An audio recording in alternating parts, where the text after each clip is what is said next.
Hello hi everyone, स्वागत है आप सभी का मेरे इस यूट्यूब चैनल के ऊपर। और मैं उम्मीद करूंगा कि आप सब ने माइक्रोबायोलॉजी का जो पहला यूनिट है उसके रिगार्डिंग दो वीडियो अपलोड हो चुके हैं, दोनों आपने देख लिए होंगे।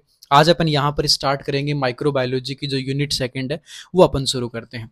और यूनिट का नाम रहेगा general characteristic of the microbes.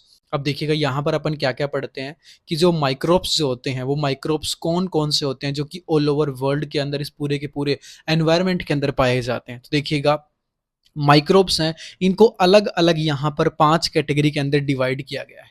सबसे पहले जो कैटेगरी है बैक्टीरिया है। नेक्स्ट वन जो कैटेगरी है वो होती है वायरस। नेक्स्ट कैटेगरी है फंगाई। नेक्स्ट है प्रोटोजोआ और लास्ट है एल्गी। क्लियर है? तो यहाँ पे अगर बात की जाए कि एनवायरनमेंट के अंदर 5 अलग अलग कैटेगरी के माइक्रोब्स प्रेजेंट होते हैं। अब इनके क्लासिफिकेशन की बात करते हैं तो कंप्लीट माइक्रोब्स को अलग अलग कैटेगरी के अंदर डिवाइड किया गया है। जैसे कि सबसे पहले बात करें अकॉर्डिंग टू पीएच, पीएच के हिसाब से यहाँ पर डिवाइड किया गया है। Acidophilic microbes, neutrophilic microbes, alkaliphilic microbes. इसका मतलब क्या होता है? एसिडोफिलिक का मतलब एसिडिक एनवायरनमेंट के अंदर ग्रो करने वाले, न्यूट्रोफिलिक जिनके लिए न्यूट्रल पीएच रहेगा, और एल्केफिलिक का मतलब क्या होगा? जो एल्केलाइन पीएच के अंदर ग्रो करते हैं। ये तो अपन ने बात कर ली पीएच के हिसाब से। नेक्स्ट वन यहाँ पर बात करते हैं अकॉर्डिंग टू लोकोमोशन, मूवमेंट के हिसाब से। सबसे पहला होता है मोटाइल, जो कि मूवमेंट करते हैं, ऐसे माइक्रोब्स उनको रखेंगे इस कैटेगरी के अंदर। नेक्स्ट नॉन मोटाइल माइक्रोब्स, मतलब ऐसे माइक्रो ऑर्गेनिज्म जो बिल्कुल भी मूवमेंट नहीं करते हैं, नॉन मोटाइल होते हैं, वो इस कैटेगरी के अंदर आ जाएंगे।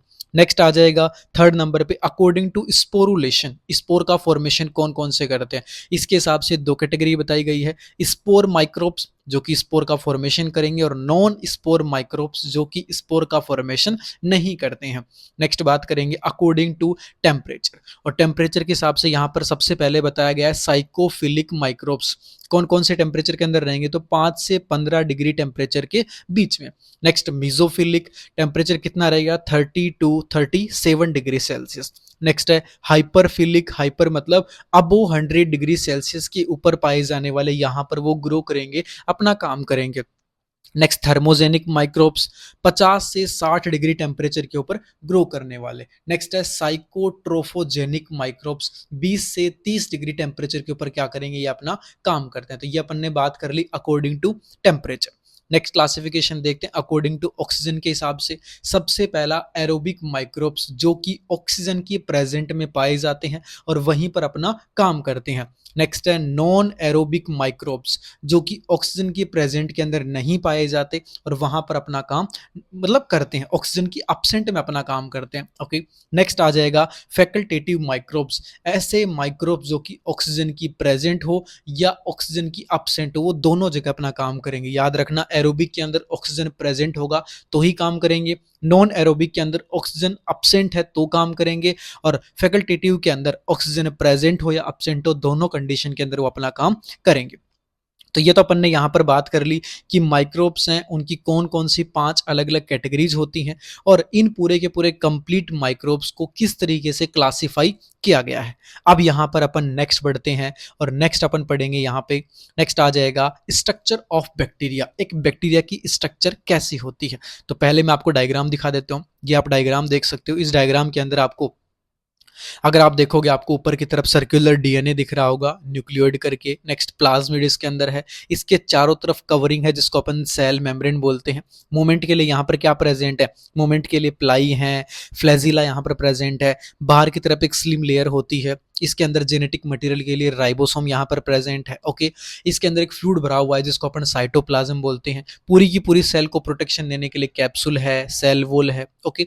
ये पूरे के पूरे यहाँ पे क्या है? एक बैक्टीरिया की स्ट्रक्चर है, और उस स्ट्रक्चर के अलग अलग यहाँ पर पार्ट्स के बारे में बताया गया है। अब देखिएगा, सबसे पहले बात करते हैं इसी स्ट्रक्चर के इंट्रोडक्शन के बारे में।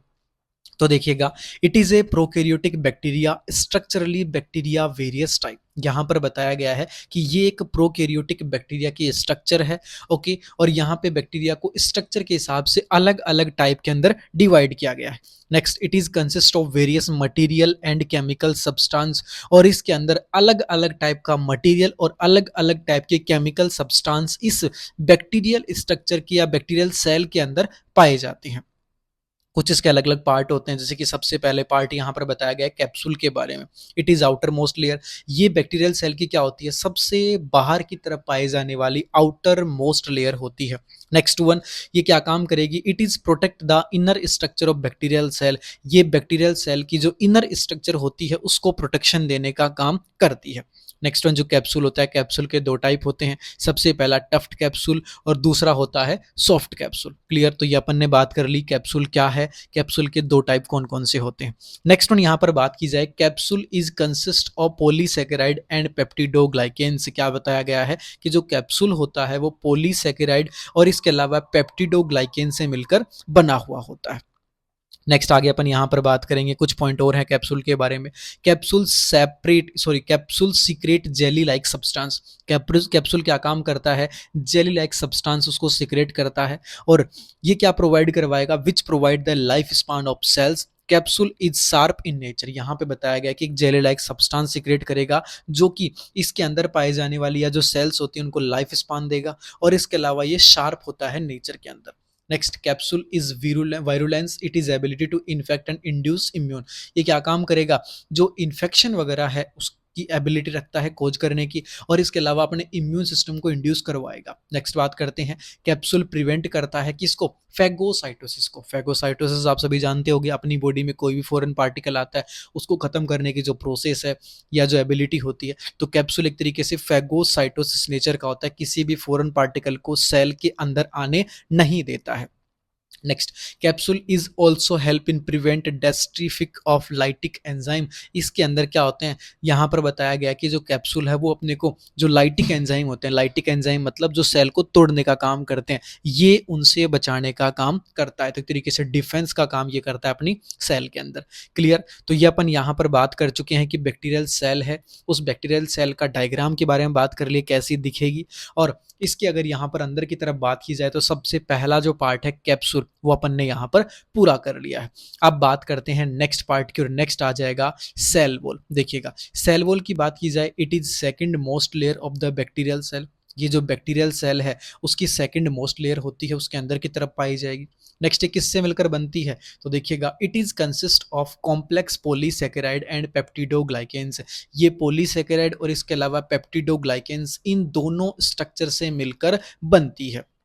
नेक्स्ट, यहाँ पे कुछ कुछ स्ट्रक्चर्स होते हैं जैसे कि NAG और NAM। NAG का मतलब एन एसिटाइल ग्लाइकोसामिन, और NAM का मतलब N acetyl muramic acid.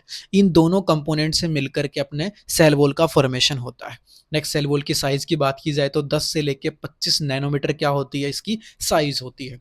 Next, cell wall क्या होती है, विजिबल होती है इलेक्ट्रॉन माइक्रोस्कोप से। अगर आप इसको डायरेक्टली आंखों से देखोगे तो आपको दिखाई नहीं देगी, अगर आप इलेक्ट्रॉन माइक्रोस्कोप से सेल वॉल को देखोगे तो ये आपको इजीली दिखाई दे जाएगी। Next one, cell wall present between capsule and cytoplasmic membrane. और यहाँ पर देखिएगा, डायग्राम के अंदर ले चलता हूँ आपको, बाहर की तरफ अगर आप देखोगे तो आपको कैप्सूल दिख रहा है, यहाँ पर कैप्सूल है, ओके। और अगर यहाँ पे इसके अंदर फ्लूइड बात करोगे तो ये फ्लूइड क्या है, साइटोप्लाज्म है, और जबकि सेल वॉल क्या होती है, इन दोनों के बीच के अंदर प्रेजेंट होती है। क्लियर दिख रहा है आपको, सेल वॉल इन दोनों के बीच के अंदर पाई जाती है। अब यहाँ पर अपन नेक्स्ट इसी पॉइंट के ऊपर आ जाते हैं, अपने पॉइंट के ऊपर, ये आपको समझ में आ गया दोनों के बीच में है।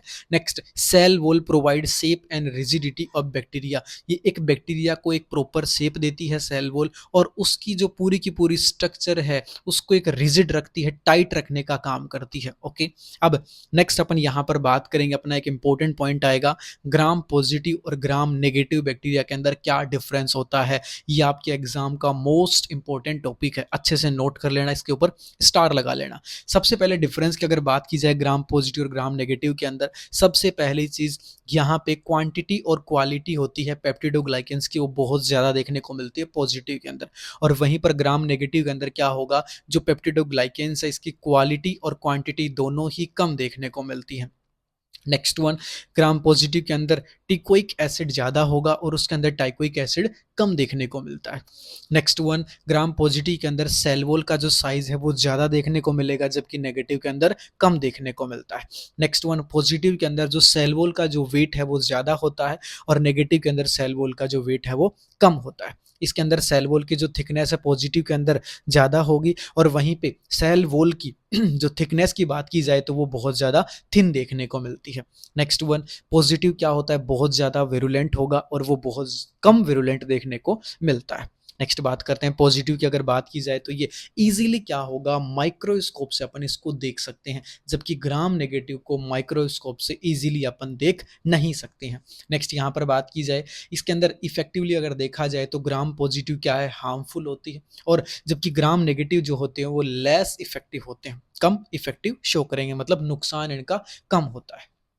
आगे बात की जाए, ये डिफरेंस अपन ने देख लिया, ग्राम पॉजिटिव और नेगेटिव के बारे में देख सकते हो। पॉजिटिव के अंदर क्वांटिटी और क्वालिटी के हिसाब से पेप्टिडोग्लाइकेंस ज़्यादा है, टिकोइड एसिड ज़्यादा है, सेल वॉल ज़्यादा है, सेल वॉल का वेट ज़्यादा है, थिकनेस है, मोर वुरुलेंट होते हैं, माइक्रोस्कोप से इजीली देख सकते हैं, और इफेक्टिव हार्मफुल होगा। ओके, वहीं पर अगर नेगेटिव की बात की जाए तो इसका जस्ट अपोजिट देखने को मिलेगा। तो यहाँ पे ये डिफरेंस आपको अच्छे से याद कर लेना है। क्लियर।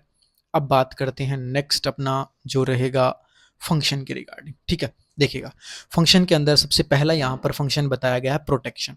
प्रोटेक्शन की अगर बात की जाए तो सेल वॉल क्या काम करती है, जो माइक्रोब्स होते हैं इस माइक्रोब्स को ये प्रोटेक्शन देने का काम करती है। तो यहाँ पे क्या बताया गया कि जो ओस्मोटिक शॉक, मतलब बाहर से लगने वाला जो ओस्मोटिक प्रेशर जो होता है सेल के अंदर और सेल के बाहर पाए जाने वाले फ्लूइड के बीच में जो प्रेशर है, इस ओस्मोटिक प्रेशर को ये मेंटेन करने का काम करती है, इससे प्रोटेक्शन देने का काम करती है। नेक्स्ट आ जाएगा दूसरा फंक्शन होता है सेल वॉल का ट्रांसपोर्टेशन। तो सेल वॉल क्या काम करेगी, कई सारे न्यूट्रिएंट्स, गैसेस, जो आयंस होते हैं जो कि बैक्टीरियल सेल से, एक बैक्टीरियल सेल से दूसरी बैक्टीरियल सेल के अंदर मूव करते हैं, तो ये उस ट्रांसपोर्टेशन के अंदर हेल्प करती है। नेक्स्ट वन, जीनोम की बात की जाए तो सेल वॉल एक बैक्टीरियल सेल की शेप और साइज को मेंटेन करेगी। Okay, next one, genome decide की बात कर लेते हैं, तो यहाँ पे ऑर्गन्स की शेप कैसी है, बैक्टीरिया के अंदर कौन से ऑर्गन को किस जगह पे रहना है, इन सारी की सारी चीज़ों को ये फिक्स करने का काम करती है। नेक्स्ट वन, सेल वॉल के रिगार्डिंग यहाँ पर बताया गया है कि by the help of genetic material, एक तरीके से क्या करती है, किसी भी फॉरेन पार्टिकल से बैक्टीरिया को बचाने का काम करेगी, ये उसके लिए रेसिस्टेंस पावर डेवलप करने का काम करती है। ओके, तीन अपन ने फंक्शन देखे, प्रोटेक्शन, ट्रांसपोर्टेशन, जीनोम। अब बात करते हैं नेक्स्ट जेनेटिक मटेरियल के रिगार्डिंग। तो ये क्या करती है, एक तरीके से सेल वॉल को प्रोटेक्शन देती है, और एक सिंगल जेन, एक तरीके से पर्टिकुलर जो फंक्शन होता है उसको ये परफॉर्म करवाने का काम करती है। नेक्स्ट वन, प्रोटीन सिंथेसिस, वही है, सेल वॉल क्या काम करता है, प्रोटीन का फॉर्मेशन या सिंथेसिस करता है। मूवमेंट ऑफ सेल की अगर यहाँ पर बात की जाए तो सेल वॉल क्या काम करती है, मूवमेंट, किसी बैक्टीरिया की मूव करवाने के अंदर हेल्प करेगी, और मूव कैसे करेगा, फ्लैजिला और पिलाई की मदद से। नेक्स्ट बात करते हैं, यहाँ पर देखा जाए तो नेक्स्ट आ जाएगा मिनरल स्टोरेज। और बैक्टीरियल जो सेल है, सेल वॉल है, वो क्या काम करती है, कई सारे मिनरल्स को, जैसे कि सोडियम, क्लोरीन, इन सबको स्टोर करने का काम करती है। तो एक तरीके से इसको मिनरल स्टोरेज अपन कह सकते हैं। क्लियर। तो आज के अपने इस इंपॉर्टेंट वीडियो के अंदर अपन ने यहाँ पर क्या क्या डिस्कस किया है, सबसे पहले अपन ने पढ़ा कि कौन कौन सी कैटेगरीज होती हैं माइक्रोब्स की।